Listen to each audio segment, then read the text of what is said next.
মুহূর্তেই রাজনীতি পাল্টে গেল।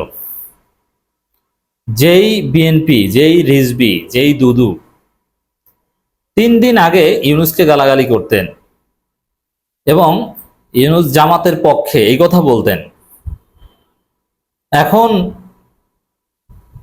বিএনপি নেতারা নিজেদেরকে বলছে ইউনূসের পক্ষে, ইউনূসকে বলছে তাদের পক্ষে, আর ইউনূসকে বিএনপির পক্ষে ধরে তারপরে জামাতকে গালাগালি করছে। অথচ 3 দিন আগে ইউনূসকে বলছে যে জামাতের দালাল, যে মৌলবাদীদের একত্র করেছে। গয়েশ্বরচন্দ্র রায় বলেছিল না? দেখছেন মুহূর্তেই কিভাবে রাজনীতি পাল্টে গেল।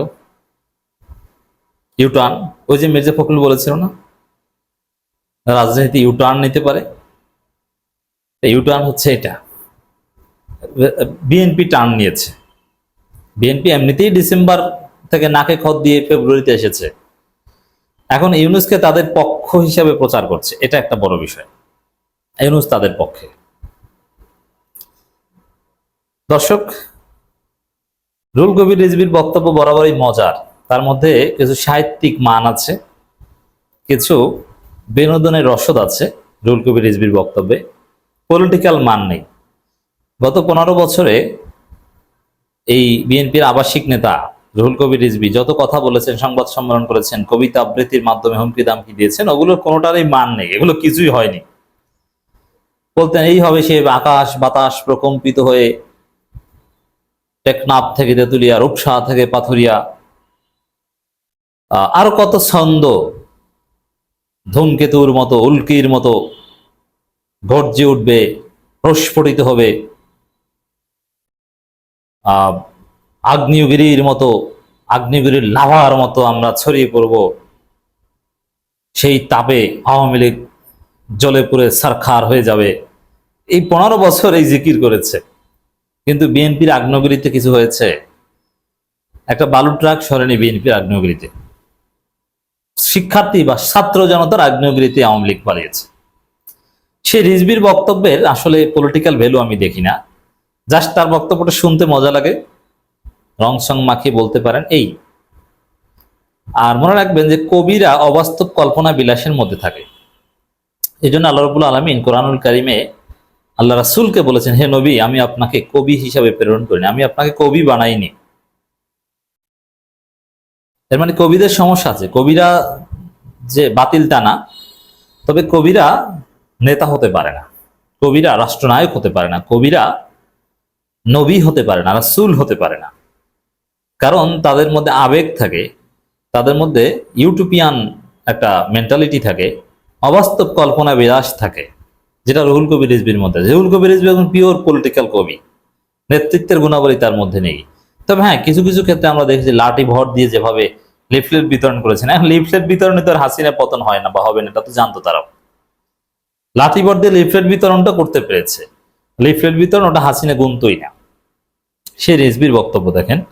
লন্ডনের প্রধান উপদেষ্টা ডক্টর মোহাম্মদ ইউনূস এবং বিএনপির ভারপ্রাপ্ত চেয়ারম্যান তারেক রহমানের এই বৈঠকে কেন জানি মনে হয়েছে অনেকের মনে জ্বালা ধরিয়েছে। মনে জ্বালা ধরানোর তো কিছু না, অন্যায্য বৈঠক করলে তার বিরোধিতা তো করবেই। এখানে মনের জ্বালার কোনো বিষয় না। মনের জ্বালা নিয়ে রাজনীতি হয় না, রাজনীতি হয় রিয়ালিজমের উপর ভিত্তি করে, বাস্তববাদের উপর ভিত্তি করে। অনেকেই এটা মেনে নিতে পারছে না। কেন এই জ্বালা ভাই? আপনাদের উদ্দেশ্য কি? এখন এই যে চরমোনাই সবার আগে বিরোধিতা করেছে, এই বৈঠকের আগেও বিরোধিতা করেছে এনসিপি, কিন্তু ক্ষোভটা হচ্ছে জামাতের বিরুদ্ধে। এখন জামাত বলার তো আলাদা একটা গুরুত্ব আছে। এই বক্তব্য রুহুল কবির রিজভী জামাতকে ইঙ্গিত করে দিয়েছেন। শুধু এটা না, 71কে টেনে কথা বলেছেন। মানে রুহুল কবির রিজভীর বক্তব্যটা কি আমি আসছি, কিন্তু আগে একটু বলি যে আওয়ামী লীগকে যদি আপনি কোনো যৌক্তিক কথা বলতেন টকশোতে বা যে কোনো জায়গায়, যে এটা তো এইভাবে না, এইভাবে হওয়া উচিত, এভাবে করেছেন কেন, তখনই 71 টেনে আনত। হাসিনা আওয়ামী লীগের বৈশিষ্ট্য ছিল এটা, নিজেদের দুর্বলতা ঢাকার জন্য কথায় না পড়লে 71, আর প্রতিপক্ষকে যদি স্বাধীনতা বিরোধী। যখন এই যুক্তিতে পরাজিত হতো তখনই এই দুইটা টুল ব্যবহার করতো, যে আমরা মুক্তিযুদ্ধের পক্ষের শক্তি, তোরা স্বাধীনতা বিরোধী। যে কোনো যুক্তিতে, যেমন একটা গণতান্ত্রিক দেশে অন্যায্যভাবে অন্যায়ভাবে একটা দলের নিবন্ধন বাতিল, এটা একটা লিগ্যাল প্রশ্ন, ডেমোক্রেসির প্রশ্ন, কিন্তু তারা উত্তর দিবে যে আমরা স্বাধীনতার পক্ষের শক্তি, ওরা স্বাধীনতার বিপক্ষের শক্তি। মানে সম্পর্ক থাক বা না থাক, 71কে রিলেট করবে, এটাই ছিল হাসিনার মানহাজ। এখন রিজভী এখন সেই মানহাজ নিয়েছে। আসেন দেখেন কি করেছে। বিএনপির সিনিয়র যুগ্ম মহাসচিব অ্যাডভোকেট রুহুল কবির রিজভী বলেছেন, লন্ডনে প্রধান উপদেষ্টা ডক্টর মোহাম্মদ ইউনূস এবং বিএনপির ভারপ্রাপ্ত চেয়ারম্যান তারেক রহমানের এই বৈঠক কেন জানি মনে হয়েছে অনেকের মনে জ্বালা ধরিয়েছে। অনেকেই এটা মেনে নিতে পারছে না। কেন এই জ্বালা ভাই? আপনাদের উদ্দেশ্য কি? জামাতকে বলেছে জ্বালা, জামাতের মনের জ্বালা না। জামাত ভ্যালিড কোশ্চেন করেছে, ইসলামী আন্দোলন বাংলাদেশ এনসিপি ভ্যালিড কোশ্চেন করেছে, ওইভাবে যৌথ বিবৃতি দিতে পারে না। আর বৈঠক নিয়ে মনে যায় না, বৈঠককে ইতিবাচক বা স্বাভাবিক হিসাবেই দেখেছে জামাত, স্পষ্ট করেছে এই বৈঠক স্বাভাবিক, এই বৈঠক ভালো। বৈঠকের পরেই জামাত ইসলামের সেক্রেটারি জেনারেল এই বৈঠক ইতিবাচক বলে আমার দেশকে সাক্ষাৎকার দিয়েছে। অতএব মনে জ্বালা কোথায়? কিন্তু বৈঠকে বাড়াবাড়ি কিছু হলে সেটা নিয়ে তো ভ্যালিড কোশ্চেন তুলতেই পারে। ভ্যালিড কোশ্চেনকে আপনি মনের জ্বালা বলতে পারেন না। রিজভী বলেন, আমাদের দেশের বিরুদ্ধে সবসময় ষড়যন্ত্র চক্রান্ত চলছে, আমরা কেউ এই চক্রান্তের বাইরে নই। অন্তর্বর্তী সরকার, ছাত্র জনতার আন্দোলন এবং বিএনপির 15-16 বছরের এক রক্তক্ষয়ী আন্দোলনের মধ্য দিয়ে অন্তর্বর্তী সরকার এবং অত্যন্ত সম্মানিত ব্যক্তি ডক্টর মোহাম্মদ ইউনূস সাহেব অন্তর্বর্তী সরকার প্রধান হয়েছে। ওরে বাবা, এই ইউনূসকে এতদিন কি তুচ্ছ তাচ্ছিল্য রুহুল কবির রিজভীর, কি ধমক, হুমকি ধামকি, কতটা অবমাননাকর কথা বলেছেন আমরা বিশ্লেষণ করে আপনাদের শুনিয়েছি। এখন অত্যন্ত সম্মানিত ব্যক্তি, এখন ইউনূস মহান। তারেক রহমানের সাথে বৈঠক করেছে, একটা সমঝোতা হয়েছে, এখন ইউনূস ভালো। মানে নিজেদের সাথে মিললে ভালো, নইলে খারাপ।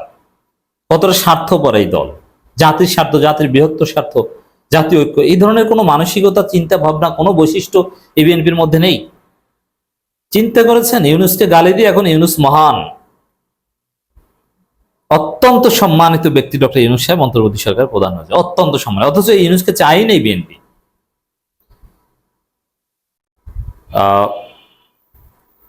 লন্ডনে বৈঠক এটা হয়েছে যে আমরা ফেব্রুয়ারির প্রথম সপ্তাহে বা প্রথম সপ্তাহের মধ্যে, দ্বিতীয় সপ্তাহের মধ্যে নির্বাচন হবে। নির্বাচন এটা হবে, এটা গ্যারান্টি দেওয়া হয়নি। তারপর তারা বলছেন যে হবে, এভাবে ধরে নিয়েছেন। কোরবানি ঈদ নেই, বড় কোনো অনুষ্ঠান নেই, পয়লা বৈশাখ নেই, আবহাওয়া ভালো থাকে, শুকনো মৌসুম, হালকা শীত থাকে, এই সময় বরাবর আন্দোলন সংগ্রাম হয়, এই সময় নির্বাচন হয়। জামাতকে উদ্দেশ্য করে রিজভী বলেন, আজকে আমাদের কিছু রাজনৈতিক বন্ধু তারা উষ্ণ প্রকাশ করছে লন্ডনের বৈঠকে, তারা বলছে নিরপেক্ষতা ক্ষুণ্ণ হয়েছে। ভাই, আপনাদের ইতিহাসটা বলুন তো দেখি, আপনারা কখন নিরপেক্ষতার সঙ্গে কাজ করেছেন? পাকিস্তানের আন্দোলনে আপনারা সমর্থন করেননি, আপনারা 71 সালে জনগণের বিরোধিতা করেছেন, আপনারা 86 সালে শেখ হাসিনা। এই যে দেখেন, এর মানে জবাব হচ্ছে যে ইউনূসের সাথে তারেকের ওইভাবে বৈঠক এবং যৌথ বিবৃতি দেওয়া, এটা নিরপেক্ষতা ক্ষুণ্ণ হয়েছে। জামাতের প্রশ্ন এটা। আর রিজভী জবাব দিচ্ছেন যে 71-এ আপনারা কি করেছেন। বোঝা গেল যে এর কোনো জবাব বিএনপির কাছে নেই। জামাতের প্রশ্নের কাছে বিএনপি পরাজিত, যার ফলে এখন 71 টেনে এনেছে, প্রসঙ্গের উপর ইস্তেকামাত থাকতে পারেনি। এটাই হচ্ছে বিএনপির চরিত্র, পরাজিত হয়ে 71 টেনে আনে, না পারলেই 71। এটা একটা ধরা পড়ার মতো একটা অবস্থা।